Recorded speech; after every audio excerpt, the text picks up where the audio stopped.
আসসালামু আলাইকুম এভরিওয়ান, সবাই কেমন আছেন? তো আজকে আমি যে গুরুত্বপূর্ণ বিষয়টি নিয়ে কথা বলবো তা হচ্ছে যারা অস্ট্রেলিয়াতে স্টুডেন্ট হিসেবে পড়ালেখা করতে যাবেন এবং অনেকের মনে হয়তো একটা কোশ্চেন থাকে যে আমি ওখানে গেলে কি পিআর পাবো কিনা। তো আজকের ভিডিওটাই তাদের জন্য যারা হচ্ছে অনেক কনফিউজ কোন সাবজেক্টে গেলে ওইখানে খুব তাড়াতাড়ি পিআর পাওয়া যাবে। তো আমি এমন কিছু সাবজেক্টের নাম বলবো এবং অনেকে হয়তো জানেন এবং অনেকে জানেন না। তো যারা জানেন না তাদের জন্যই মূলত এই ভিডিওটি।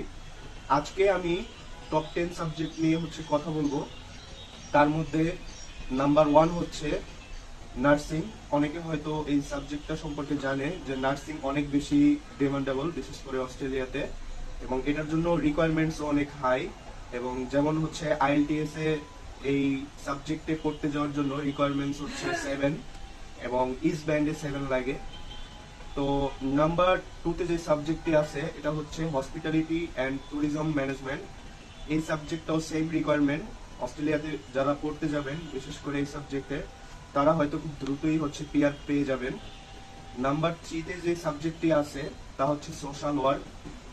এটার আসলে আমাদের দেশে ওরকম ডিমান্ড নেই, বাট ইউরোপ, আমেরিকা, অস্ট্রেলিয়া যেখানেই যান না কেন সোশ্যাল ওয়ার্কের ডিমান্ড অনেক বেশি ভালো এবং এটার জন্য রিকোয়ারমেন্টস ইজ ব্যান্ডে 7 পয়েন্ট লাগে।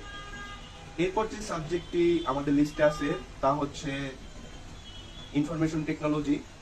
তো এই সাবজেক্টটি হচ্ছে বর্তমান সময়ে সবচেয়ে বেশি ভ্যালুয়েবল।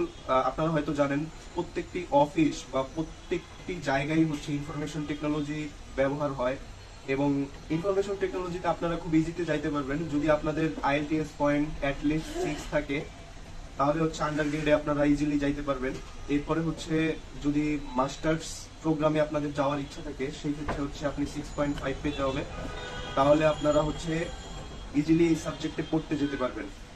এরপর যে সাবজেক্টগুলো আছে তার মধ্যে হচ্ছে ইঞ্জিনিয়ারিং সাবজেক্টের অনেক বেশি ডিমান্ড, বিশেষ করে অস্ট্রেলিয়াতে। যেমন হচ্ছে সিভিল ইঞ্জিনিয়ারিং আছে, ইলেকট্রিক্যাল ইঞ্জিনিয়ারিং আছে, তারপরে সফটওয়্যার ইঞ্জিনিয়ারিং আছে, নেটওয়ার্ক ইঞ্জিনিয়ারিং আছে এন্ড মেকানিক্যাল ইঞ্জিনিয়ারিং আছে। আসলে প্রত্যেকটা সাবজেক্টই বিশেষ করে অস্ট্রেলিয়াতে অনেক বেশি ডিমান্ড এবং এই সাবজেক্টগুলোতে অ্যাটলিস্ট আইএলটিএস এ ইজ ব্যান্ড 6 এবং ওভারঅল 6.5 লাগে। যদি আপনার পিআর পাওয়ার ইচ্ছা থাকে তাহলে হচ্ছে এই সাবজেক্টগুলোতে পড়তে যেতে পারেন।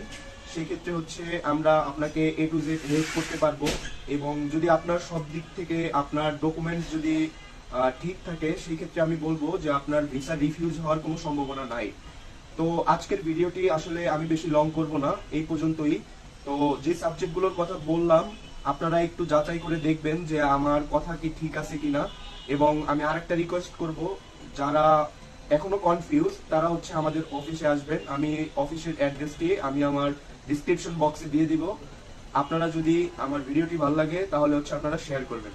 Thank you very much for watching this video.